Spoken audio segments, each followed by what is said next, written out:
President Biden said recently that he would go to East Palestine, Ohio, the site of the now infamous Norfolk Southern train derailment. But the president still has made no official plans to visit the site. This following not one, but actually multiple train derailments involving Norfolk Southern trains. Former President Trump and Transportation Secretary Pete Buttigieg, however, have both made stops in the Ohio town.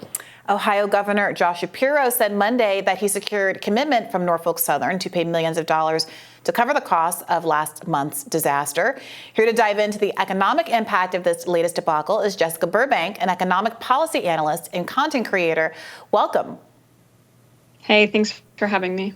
So I see this being reported a lot today that there has been this commitment to get Norfolk Southern to pay millions of dollars to help clean up the crisis that they caused. Do we have a sense of what the actual costs of the crisis are going to be in terms of long-term medical care, potentially, environmental impact, et cetera, and whether or not there's actually a reasonable relationship between the amount of money that's been pledged and what it's going to take to make this community whole again?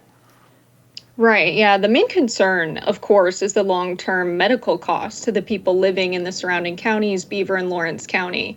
Now, Governor Shapiro has said, we're going to need Norfolk Southern in the future to pay these costs, whatever additional costs come in. And they're negotiating an additional sum of money for the various impacts of, this spill.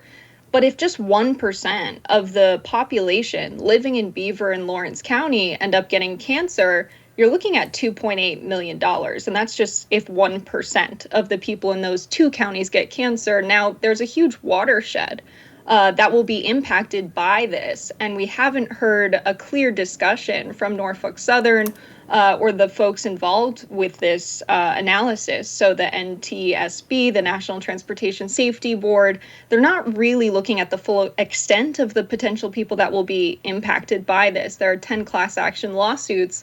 And it looks like the settlements they're talking about are within the millions, but the long-term impacts are clearly far more than the immediate impacts will be. And how will we adjudicate that impact in the future to make sure the train company does take full responsibility and does pay everyone everything that they're owed if this takes, as you said, years to figure out what the lasting damage is? It's messy. There needs to be some kind of commission or group set up to assess these impacts in the long term.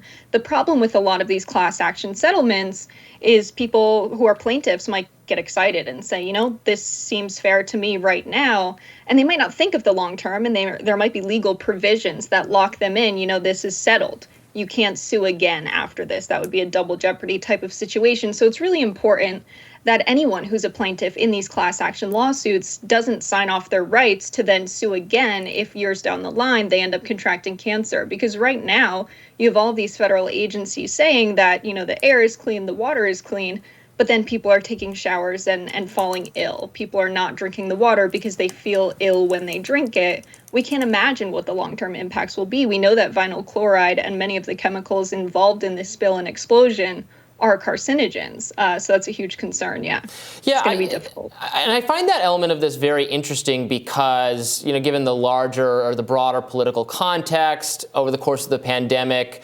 Team Blue has very much become the team, trust the science, trust the experts, the government officials know more about these things, listen to what they have to say.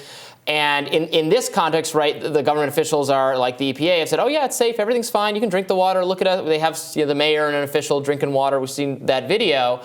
And the right, on the other hand, has become much more incredibly suspicious about this kind of guidance. But here you have a kind of left populist interest in maybe pushing back on what the experts are saying in this case. So I find the politics of it very, very interesting.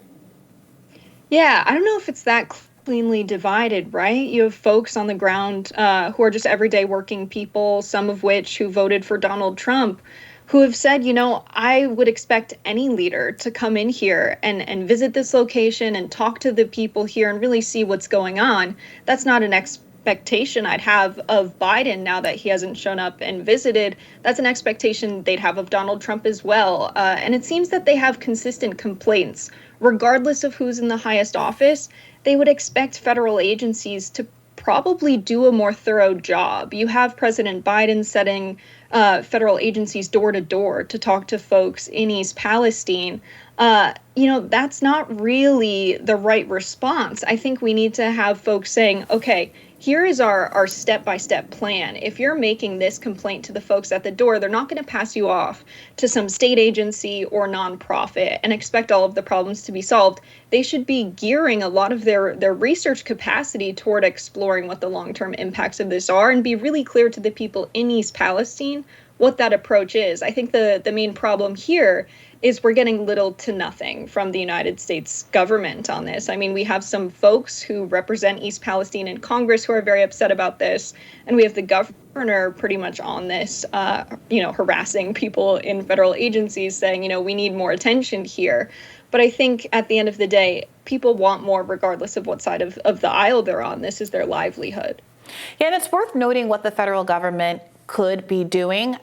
It has in the past, when there have been kind of these acts of God, these toxic, not really an act of God in this case, it's not like an environmental event, but these significant toxic events that hurt a specific local community, you can extend by executive order Medicare to the entire area to give them long-term medical care. That's something that some folks have been calling for. As of yet, nothing from the Biden administration as to whether the people of East Palestine deserve to have health care for their lives. It's worth noting that 2/3 of adults with health care debt who have had cancer themselves or in their family end up spending on food, clothing, other household basics. We're on the precipice of ending a lot of pandemic-era programming. At the same time, the people in this community are potentially going to have to gear up for paying these incredible healthcare costs. Medical bankruptcy is incredibly common when people get healthcare. And at the same time that we're contemplating those sorts of costs, it's worth keeping in mind what the profits are of the company that has caused this mess. In 2022, Norfolk Southern generated $12.7 billion in revenue, $3 billion in profits alone, and a $50 million charge to pay out to East Palestine would equal only 1.7% of its 2022 profits, its overall profits. This is at the same time we're talking about an industry that has not invested any of those profits into certain safety measures, which again have been fought to the end by railroad lobbyists, Norfolk Southern, and a number of politicians, mostly Republican politicians, who have taken that money to defeat this kind of legislation. All that being said, I mean, what are you hearing from the people in Norfolk about what their demands are? And are they really clear on the kind of financial imbalances here and what could be provided for them in the longer term? Yeah, I think we've got to be critical of just Norfolk Southern spending throughout the past 5-10 years. When they have so much excess profit, they're doing stock buybacks. They're giving returns to their shareholders and increasing pay for their CEOs and executives and spending a ton of money on lobbying for deregulation purposes. They could be investing that money in increasing the safety of the railroad. And we talk about the cost-benefit analysis that's usually done by government and public service consultants at large firms like McKinsey and Deloitte. We're essentially outsourcing a lot of work that should be done in-house in the government. And then we see a lot of the interests of the public being compromised with that model. And it's increasingly becoming the case that we rely so heavily on private sector consulting to do work that should be public work done by the government. So that's a huge problem there. But there's also this internal cost-benefit analysis done by Norfolk Southern, where they say, okay, is it better for us profit-wise? That's really the only return they're thinking of when it comes to benefits. How can we increase, our margins? How can we increase returns to shareholders? And sometimes, even if they don't get the regulation done through lobbying and they say, that's worth it in the long term, we can profit much higher if we allow these trains to run past their capacity, even if they're carrying hazardous chemicals, they say, okay, yeah, we're going to do it. And whatever the cost may be for these negative externalities, so that's an economic term for just their regular business, what they're profiting off of doing, having negative impacts on the people surrounding their business, where they're doing business or where their trains are passing through. And there's something called a negative externalities tax. And I think we should put a negative externalities tax on Norfolk Southern for driving their trains at speeds that are higher than they should be, for having one-man crews, and for transporting dangerous and hazardous materials, and then only offering sums. Initially, it was $25,000 that they offered the town of East Palestine. That would be $5 per resident. It's just insane. But by their cost-benefit analysis, it's much better for them to say, let's profit as much as possible, and whatever legal fees we have to pay for these folks, we will. We need a negative externalities tax on companies that do things like this. And we also need a windfalls profits tax, because they're profiting tremendously now, thanks to inflation and price increases that were really done as an excuse at the beginning of the pandemic, when we had so many supply chain breakdowns. I think that's such an important point about externalities, that until they're forced to internalize the costs that are currently being borne by the people of East Palestine and communities like it all over the country, that their cost-benefit analysis will tell them that it's more beneficial to engage in risky behavior. So there's a real public investment in internalizing those costs through a tax or changing liability standards or whatever it is. Thank you so much, Jessica, for joining us today. Thank you for having me on. We'll have more Rising for you right after this.